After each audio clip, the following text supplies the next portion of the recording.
Olá, tudo bem com você? Está começando o Band Motores aqui pela Band+. Confere aí o que teremos no programa de hoje. Uma conversa com Antônio Filosa, presidente da Stellantis para a América do Sul, sobre etanol e descarbonização. Como é o Polo Track, o substituto do bom e velho Gol. Tradicional fabricante de carros de luxo, a Rolls-Royce também vai ter um elétrico. Marca forte em nossa região, a Schaeffler garantiu novidades para o Automec 2023. E ainda a Chevrolet Montana, picape que promete um bom porta-malas na caçamba. É agora aqui no Band Motores. Como você deve ter acompanhado, depois de 42 anos de produção, o bom e velho Gol deixou o nosso mercado. Mas a Volkswagen não ia deixar esse espaço aí livre para concorrência, por isso tratou de criar um modelo para substituí-lo, o Polo Track. É uma versão mais simples, sim, do Polo, mas bem mais evoluída em relação ao antigo Gol. Confere.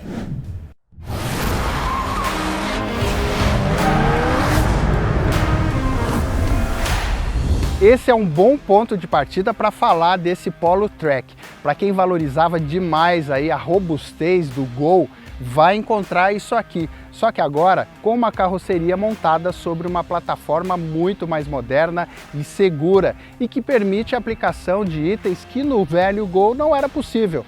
Exemplos: tem controle de tração, 4 airbags, assistente de partida em rampa e até bloqueio de diferencial. Uma nova realidade, concorda?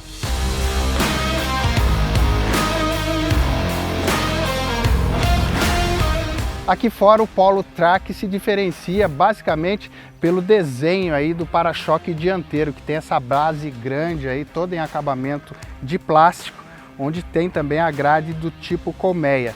Nos faróis, nada de iluminação de LED, as lâmpadas são halógenas. Aliás, falando em para-choque, o novo desenho ajudou a aumentar o ângulo de ataque dianteiro. Notícia boa para quem vai enfrentar as valetas e o trabalho em estradas de terra, coisa que o cliente do Gol valorizava muito. Atrás, além do nome Track na tampa, também ganhou um para-choque exclusivo com uma faixa grande de plástico na parte de baixo.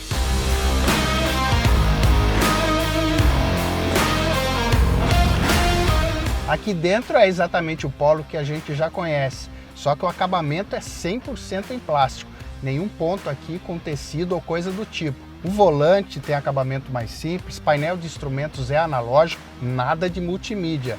Se você quiser, a Volks oferece aqui um rádio com conexão Bluetooth e tudo mais, mas é opcional no carro. Em compensação, as travas com acionamento elétrico das portas, a direção com assistência elétrica e até o ar-condicionado são itens de série.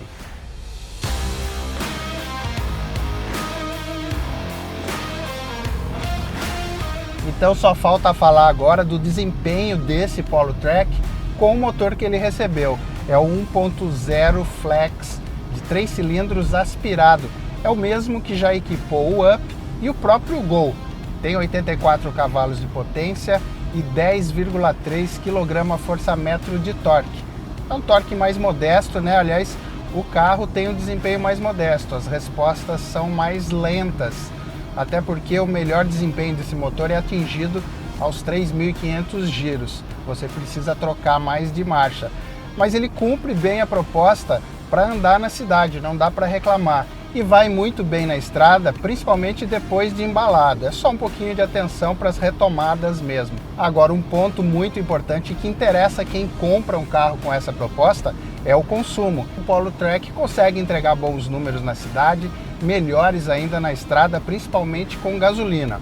E o que não dá para deixar de comentar é que se trata de um autêntico Polo, ou seja, você dirige um carro moderno, feito numa plataforma muito atualizada, como eu já falei, e isso representa dirigir um carro bastante seguro, né? Bastante equilibrado e que não te assusta, por exemplo, quando precisa fazer curvas em alta velocidade.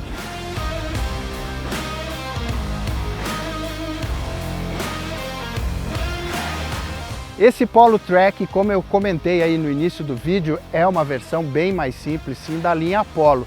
No entanto, ele cumpre o objetivo correto aí de substituir o velho Gol, um projeto antigo e que estava muito defasado no mercado atual. Agora o preço dele, que não é baixo, ao menos está alinhado aí com os seus principais concorrentes.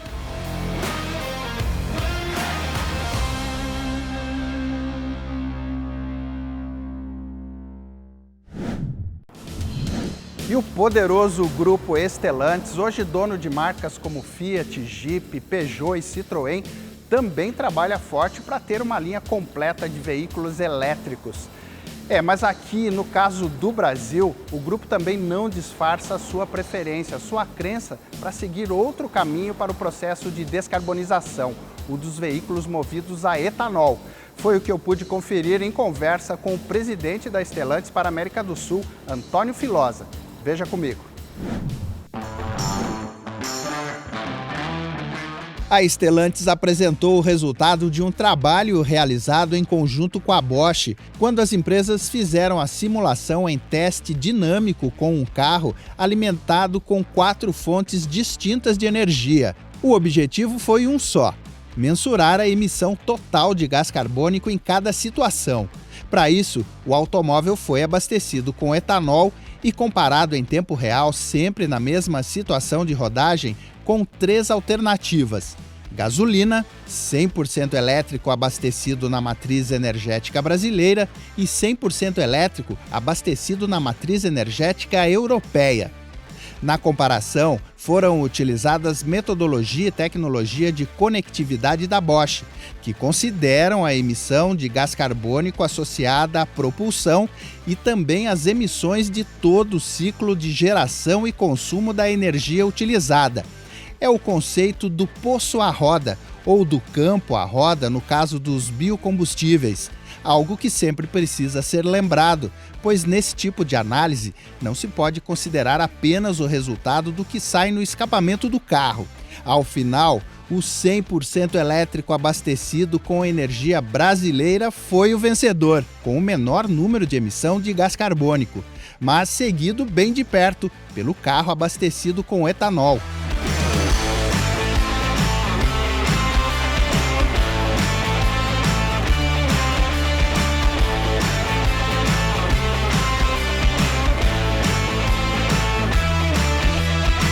Resultado que reforça o argumento do nosso etanol como solução ideal para a redução de emissões. Mas será que a ponto de deixar a tecnologia eletrificada em segundo plano por aqui? Para Antônio Filosa, presidente da Stellantis para a América do Sul, a discussão não é bem essa. Nós não estamos condenando falar especificamente de uma tecnologia. Longe disso. Nós estamos falando que, para propriamente falar de tecnologias, plural, precisa entender qual é o problema e falar disso, né? Focalizar nisso. Então, o problema é emissões excessivas de CO2 na atmosfera. A solução é descarbonizar. Quais são as tecnologias para isso? Inúmeras. Alguns países não têm outra solução que não eletrificar. Outros, como o Brasil, podem eletrificar, podem usar o etanol, que é tão bom quanto um carro eletrificado, né? Como demonstramos aqui embaixo. Pode combinar as duas coisas, que é nosso plano. Nesse contexto, a Stellantis ressalta a vantagem do Brasil por ter uma privilegiada matriz energética, com destaque para os biocombustíveis e a energia elétrica gerada por meios renováveis. Por isso, o grupo vai privilegiar o desenvolvimento de tecnologias e componentes para veículos híbridos que combinem etanol e eletrificação e com base em um novo plano estratégico. Dentro desse plano estratégico, nós temos 3 crenças, né? Que vão juntas, não uma separada da outra. Começando com a crença do que estamos falando, temos que descarbonizar, e a nossa crença isso se faz juntando etanol com eletrificação. A segunda crença é localizar. Nós vamos fazer tudo no Brasil. Temos 1000 fornecedores brasileiros que nos vão assessorar nessas tecnologias. E a terceira é descentralizar. Essa é a nossa história. Então, nós somos a maior montadora do país. Em São Paulo temos um monte de fornecedores, mas nossas plantas estão em Minas Gerais, em Pernambuco e no Rio de Janeiro. Sendo que em São Paulo temos um monte de fornecedores. Então nós estamos em qualquer lugar, né? descentralizamos, porque isso é um cálculo econômico e social que a gente faz. Dentro da realidade brasileira, é indiscutível a força do etanol nessa batalha em busca da redução das emissões de gás carbônico. E como enxerga a Stellantis, a combinação do etanol com a eletrificação é uma grande alternativa para ajudar no processo de transição para os automóveis eletrificados, até porque envolve uma tecnologia com custo mais acessível. Mas, como destacou Filosa, o desafio da descarbonização vai além. No mundo inteiro se emitem 50 megaton de CO2 por ano. Isso é o mundo. Quando vemos cada país, né, o país que mais emite com 11 é a China, o segundo é Estados Unidos com um pouco mais que 5,5, depois tem na mesma quantidade 3,3, 3,4 é a União Europeia e a Índia, e depois tem Brasil com 1,3. Quando você analisa como essa emissão de 1,3 megaton ela é feita, de CO2, ela tem uma parcela grande, acho 27% mais ou menos, de desmatamento. Então isso claramente deve ser resolvido independentemente do automóvel. Outra parcela, que é quase 20%, um pouco mais, de agropecuário, outro tipo de solução. Depois tem energia elétrica, 15% mais ou menos, e transporte, 13%. E do transporte, 13%, metade é transporte pesado, ônibus, caminhões, e outra metade é transporte de carros de passeios, SUVs, picapes, o que seja. Então, não chamaria de vilão, mas a responsabilidade do automóvel quanto é? Está nessa parcela, né? É mais ou menos metade de 13%, então 6%.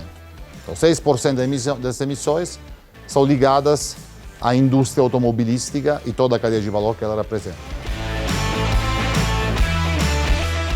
A indústria aeronáutica está trabalhando em combustíveis diferentes, que a indústria minerária está trabalhando em fazendas solares para produzir a própria energia que seja limpa, que tudo que é relacionado ao agronegócio está experimentando técnicas e tecnologias diferentes, né?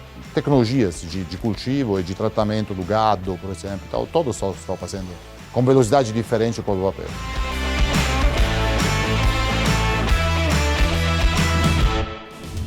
Chegou a hora de um rápido intervalo, mas segura aí que temos mais notícias sobre Automec e de um Rolls-Royce elétrico.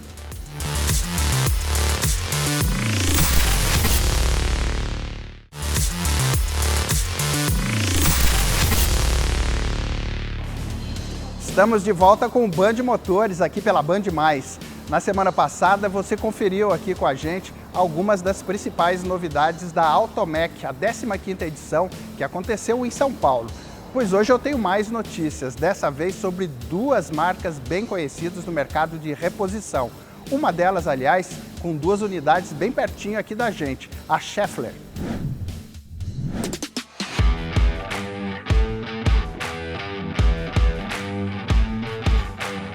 Exatamente uma semana após o encerramento, organizadores e participantes da 15ª edição da Automec, feira dedicada ao setor de reparação e reposição, podem comemorar. Teve recorde de público, com 117 mil visitantes, e também de volume de negócios potenciais, que superou os 29 bilhões de reais. Resultado do elevado número de expositores e suas diferentes atrações em produtos, tecnologias e serviços.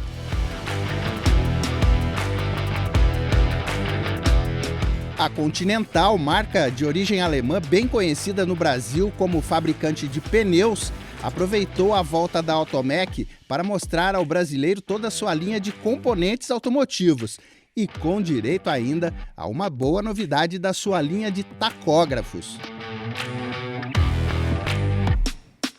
O tacógrafo é um produto já antigo que a gente tem para 100% dos caminhões, ele é a caixa preta dos caminhões. E hoje, até agora, a gente tinha um modelo que usava ainda um disco antigo. Essa linha nova, ela tem uma impressora integrada. E além disso, ela armazena as informações do veículo, não só mais a informação de velocidade, que tinha na nossa caixa preta antiga, mas a gente passa a ter informação de perfil de motorista, de como ele está acelerando, se ele está freando no momento certo. E essas informações ficam disponíveis tanto no disco, né, que é no equivalente do disco, que é a fita, mas ele fica disponível também em formato eletrônico dentro do módulo. Então você consegue agora espetar o seu pendrive, puxar essa informação. Quando o motorista entrou no caminhão, ele fez o login, ele foi com o crachá dele, e bipou o tacógrafo, então você sabe quem foi a pessoa que estava operando aquele caminhão. E você consegue agora fazer uma gestão da sua frota pensando também nos seus motoristas, nos seus operadores, como eles estão dirigindo aquele caminhão. Já a Schaeffler, reconhecida fornecedora global para os setores automotivo e industrial, com 2 fábricas em Sorocaba, São Paulo, levou para a Automec o conceito "Seu negócio é o nosso foco" e expôs componentes das suas marcas que já são consolidadas no mercado, como embreagens, sistemas para motor e rolamentos de roda, mas também as soluções que ainda estão por vir. A Schaeffler foca nas tecnologias atuais, mas não esquece das tecnologias do futuro. Então nós temos aqui para o futuro sistema inteligente de direção da roda traseira, nós temos rolamentos para altas cargas e baixo atrito, focando também na eletromobilidade. Estamos nos preparando para a mobilidade do futuro, desenvolvendo novos produtos, capacitando os nossos clientes também para poder receber essas novas tecnologias que já estão aparecendo no mercado. Está aí mais uma vez a comprovação de uma característica forte do setor.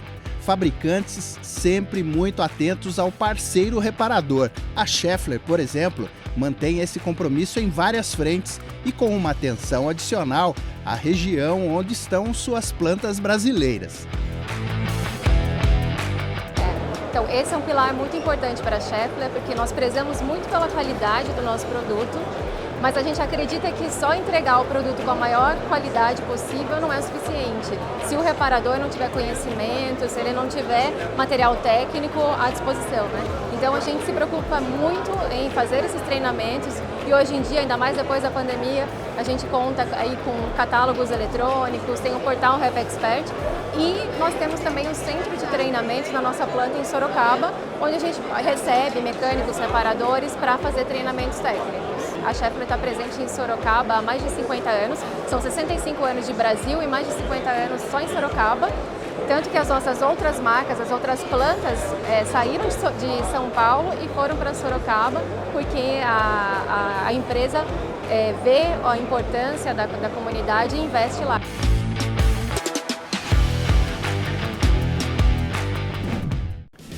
E agora, seguindo em frente, vamos abrir espaço para uma tradicional marca muito conhecida por produzir carros de luxo, a Rolls-Royce. E não é que ela também vai ter um modelo 100% elétrico? Quem nos dá todos os detalhes é o César Bresolim. Agora fazemos mais uma rápida pausa. Já voltamos com a nova picape Chevrolet Montana.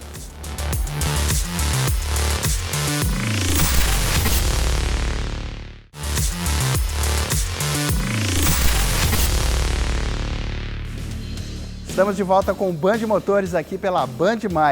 E antes da próxima matéria, eu quero te convidar para conhecer o meu canal pessoal no YouTube. Anote aí, Benê Gomes TV. Lá tem muito conteúdo sobre carro e serviços também. E não esqueça de fazer a sua inscrição, combinado? Bem, agora vamos falar então da Chevrolet Montana, mais uma picape aí que chegou no início deste ano, com muitos diferenciais e de olho no sucesso da Fiat Toro, a grande referência desse segmento. Ela tem muitos diferenciais e um especial, muita versatilidade para a família. Veja se ela te agrada.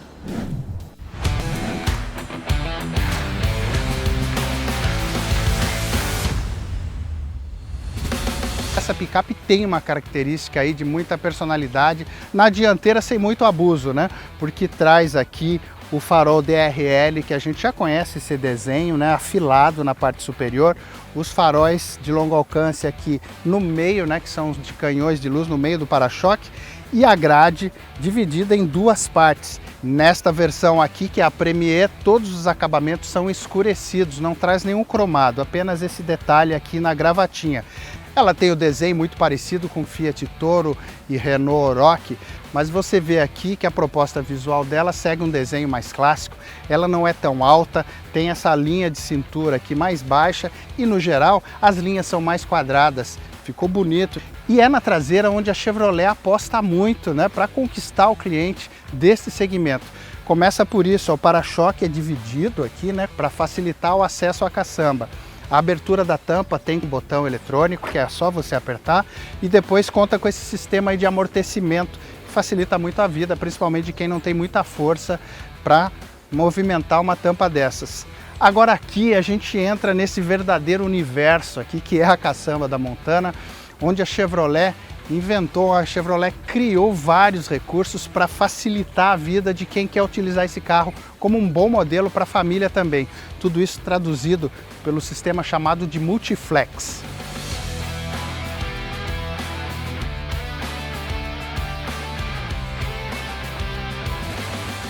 Aqui dentro traz alguns elementos de outros modelos da marca. Isso vale para o volante multifuncional, que é bonito, o painel de instrumentos, que tem velocímetro e contagiros analógicos e uma pequena tela no centro digital para as informações do computador de bordo e também para a informação de velocidade. No mais, ela traz o acabamento escurecido para todo o carro, os bancos aqui com acabamento em tecido que imita o couro, com costuras pespontadas.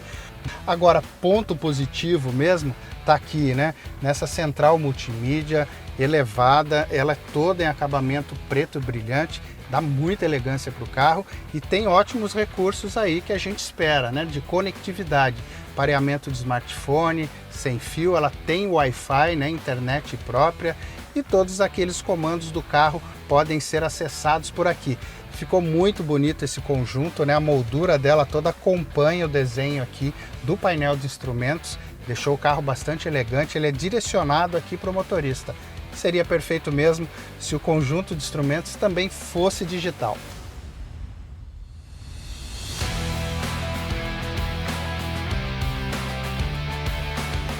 Desde o início, os engenheiros, né, os designers que projetaram a Chevrolet Montana prometeram um espaço diferenciado aqui no banco de trás.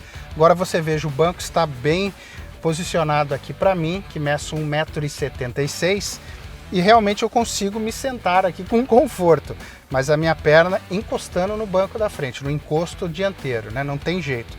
Agora é verdade, o ponto forte dela, você confirma aqui, o teto mais alto e quadrado, a janela alta aqui, dá uma sensação de bastante conforto e evita aquela sensação de claustrofobia que normalmente a gente sente na traseira desse tipo de carro aqui quando a gente fica muito apertadinho.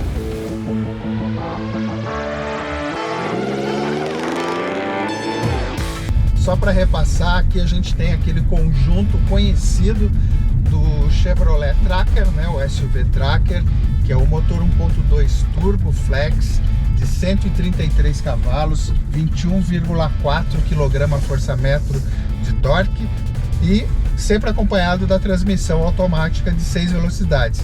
Um conjunto muito afinado que trabalha muito bem no Tracker e que aqui segue igual com a mesma receita e que também se encaixou muito bem na Chevrolet Montana. Você tem aquelas reações já esperadas para esse motor, né, que garante muita agilidade, aceleração forte na retomada, nas arrancadas, o câmbio facilita aí o trabalho do motor em todas as faixas de rotação.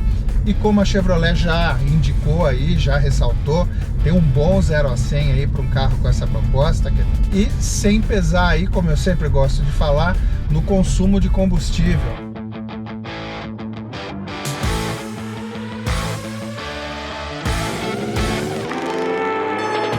E a Chevrolet havia prometido aqui para Montana um comportamento muito próximo de SUV, principalmente do Tracker, né?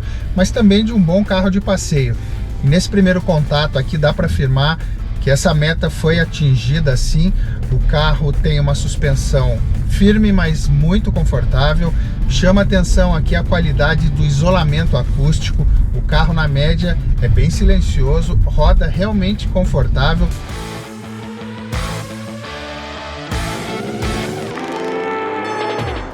No quesito segurança, a Chevrolet Montana é bem equipada desde a primeira versão, né? Traz 6 airbags, os controles eletrônicos de tração e estabilidade, aqui o alerta de ponto cego nos retrovisores externos, mas não oferece nem como opcional aquele pacote ADAS, que reúne aqueles recursos de condução semi-autônoma, né? Mas de qualquer forma, conta com um sistema de freios aí bem projetado para garantir a segurança, né? O freio traseiro, né, das rodas traseiras ainda conta com um sistema tambor, mas bem redimensionado para o tamanho do carro. E depois tem os freios com ABS, né, que é até uma exigência da nossa legislação, com distribuição eletrônica de frenagem e com um sistema que monitora o superaquecimento, né, das pastilhas de freio quando você está descendo uma serra, por exemplo. Ele automaticamente aciona ali o movimento das pastilhas, dos discos, para evitar o superaquecimento.